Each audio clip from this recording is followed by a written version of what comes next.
கொஞ்சலும் கொஞ்சாயோ மிஞ்சலும் மிஞ்சாயோ யாஷிக்குடி எலிஃபண்டா?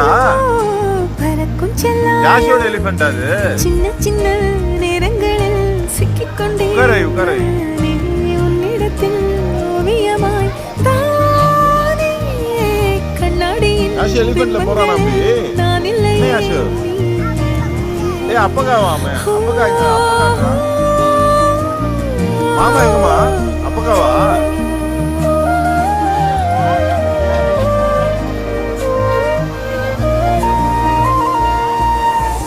பத்தாம போயாச்சே பூமி எல்லாம் இங்க கேட்காம வாரண்டி மனசில் கண்ணுக்குள்ள கனவ பாக்குறண்டி கண்டதெல்லாம் பலிக்கத்தான் வேண்டுறண்டி என்னை பத்தி இன்னும் சொல்ல